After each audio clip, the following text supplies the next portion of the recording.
हमारे नबी ने यौम विलादत में रोजा रख के बता दिया कि आज का दिन ईद नहीं हो सकती। मजार परस्ती ये ईमान है या शिर्क है? तो शिर्क के साथ मेरे भाई कोई अमल मकबूल नहीं है। मुफ्ती तारिक मसूद स्पेशल। तो इसी तरह याद रखो, ये रबीउल अव्वल का महीना है ना, रबीउल अव्वल का महीना, आप अल्लाह उसके रसूल सल्लल्लाहु अलैहि वसल्लम से मोहब्बत का इजहार उस तरह से नहीं कर सकते जिस तरह अल्लाह उसके रसूल ने नहीं बताया। रबीउल अव्वल में सहाबा किराम ने ये कुछ किया या नबी ने ये कुछ किया जो आज हो रहा है भाई?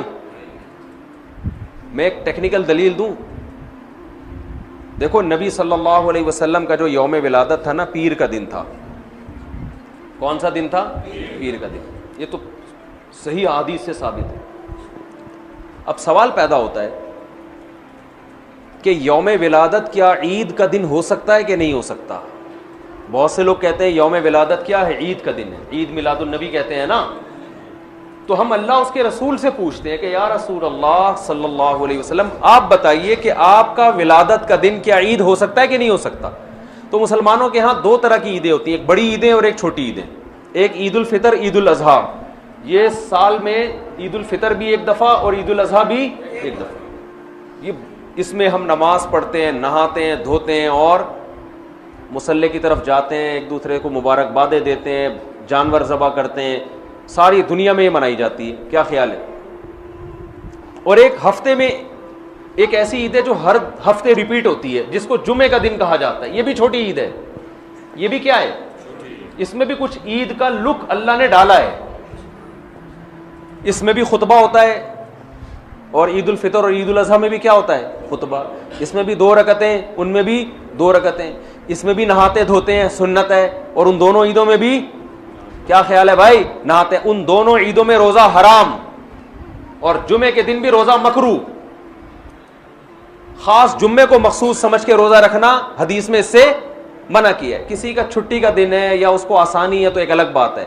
इस नीयत से रोजा रखना, क्या जुम्मे का दिन बड़ा दिन है तो मैं इसलिए रोजा रख रहा हूं, इसकी हदीस में मुमानात है। तो पता चला ईद का लुक आया कि नहीं आया इसमें। अब मुझे एक बात बताओ, यहूदियों के लिए मुक़द्दस दिन और वो ईद जो हर हफ्ते रिपीट होती है, वो कौन सा दिन था हफ्ते का? यहूदियों के बाद ईसाई दुनिया में आए।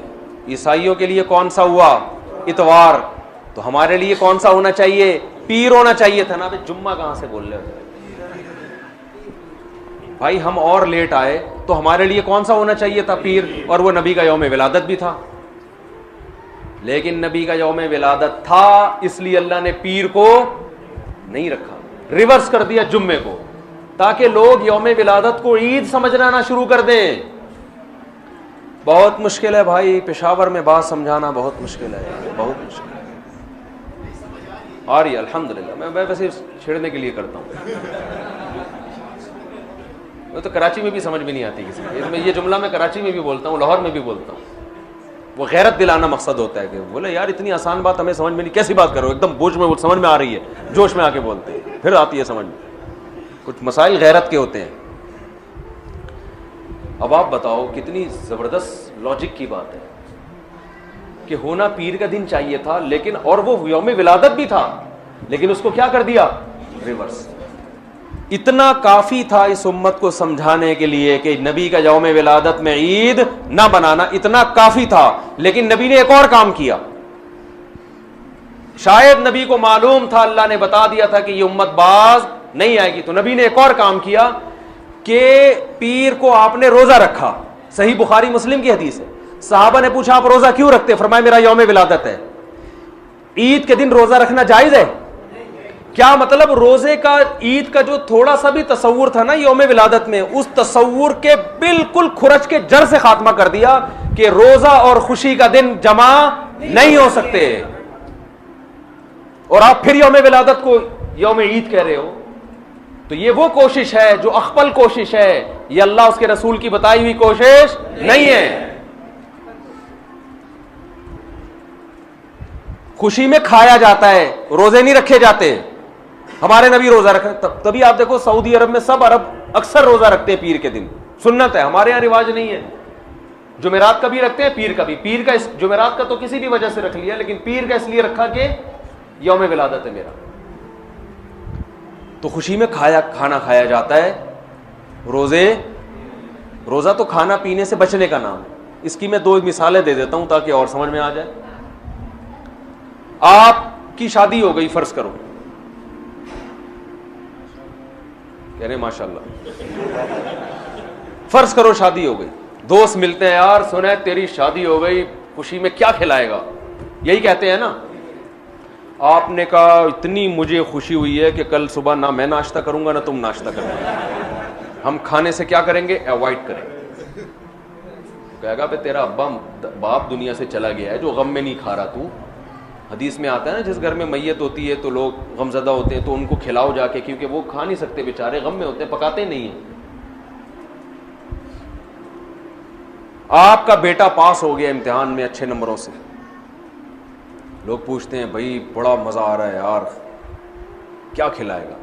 आपने कहा डिनर का नागा है, आज तुम भी रात को भूखे सोगे और मैं भी भूखा सोऊंगा। तभी ईद के दिन रोजा नहीं है भाई। रोजा और ईद एक दूसरे के बिल्कुल अपोजिट हैं, जिद हैं। हमारे नबी ने यौम विलादत में रोजा रख के बता दिया कि आज का दिन ईद नहीं हो सकती। और एक और बात, मुसलमानों की ईदें ईद उल फितर और ईद उल अजहा रात में होती हैं, सुबह होती है? बोलो ना भाई, किसमें सुबह होती है, रात को होती है? रात में। इस्लाम में ईदें सुबह के वक्त में रखी गई हैं, क्योंकि रात में इंसान शराब कबाब की तरफ जाने का खतरा, अय्याशी की तरफ, रंग रलियों की तरफ जाने का खतरा ज्यादा होता है, बत्तियों की तरफ जाने का खतरा ज्यादा होता है। तमीज से नहीं मनाता वो। सुबह बदतमीजी से ईद मनाई नहीं जा सकती सुबह के टाइम में, है भाई। सुबह तो नहा धोगे नमाज पढ़े, जुम्मे को भी दिन की रोशनी में रखा गया, जुम्मा रात में नहीं रखा गया। इस्लाम के सारे त्यौहार कब हो रहे हैं? और ईद मिलादुन नबी सुबह मनाई जाती है या रात को?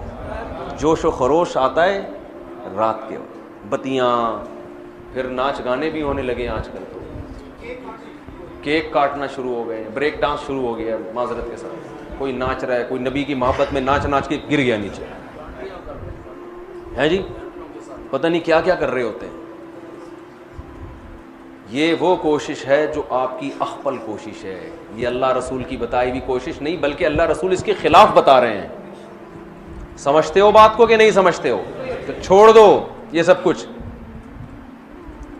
तो अल्लाह ने कुरान में क्या फरमाया? पहली शर्त नियत आखिरत, दूसरी शर्त कोशिश भी करे, तीसरी शर्त कोशिश भी अपनी नहीं बल्कि आखिरत वाली कोशिश, चौथी शर्त वहुवा मुमिनुन, तौहीद परस भी हो, ईमान भी हो। कुफर के साथ ये नेकियां कबूल नहीं है। काफिर अगर अल्लाह को राजी करने के लिए करोड़ों लोगों को खाना खिलाए, दुनिया में अजर मिल जाएगा, आखिरत में कोई अजर नहीं मिलेगा।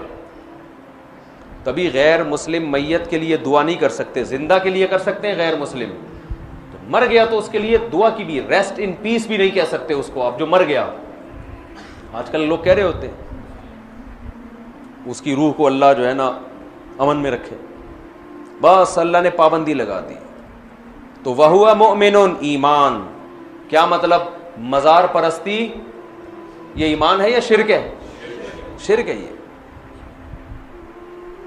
निदा लिगैरिल्लाह, सिर्फ या अल्लाह मदद चलेगा अल्लाह के यहाँ, और कोई नारा अल्लाह के यहाँ काबिल कबूल नहीं। हम कहते हैं इय्याका नाअबुद व इय्याका नस्तईन, सिर्फ तुझसे तेरी इबादत करते हैं और मदद सिर्फ, ये सिर्फ का लफ्ज भी लगा हुआ है इस तर्जुमे में, क्योंकि मफूल बिही जो ऑब्जेक्ट है ना उसको पहले कर दिया। एक होता है नाअबुदु का, इसका मतलब है हम तेरी इबादत करते हैं, और का को उठा के इया का बना के पीछे ले आया, तो अरबी ग्रामर जो जानते हैं इसका मतलब है सिर्फ तेरी, सिर्फ तुझसे मदद, इया का नस्तईन, तेरे अलावा किसी से मदद नहीं मांगते। तो शिर्क के साथ मेरे भाई कोई अमल मकबूल नहीं है। तो ये 4 बातों पर आप अमल करेंगे तो फउलाइका काना सायुहुम मशकूरा, अल्लाह फरमाते हैं इनके थोड़े पर बहुत ज्यादा दूंगा मैं। ये थोड़ा करेंगे अजर वहां बहुत ज्यादा, और इन पर अमल नहीं हुआ तो दुनिया तो वाह वाह कर लेगी, बड़ा प्रोटोकॉल मिल जाएगा, कोई क्या बन जाएगा, कोई क्या बन जाएगा, आखिरत में ज़ीरो। जैसे पहाड़ होता है ना राख का, देखने में बड़ा लगता है, फूंक मारो पूरा पहाड़ उड़ जाएगा वो। तो अल्लाह से दुआ है कि अल्लाह हमें आखिरत की तैयारी की तौफीक अता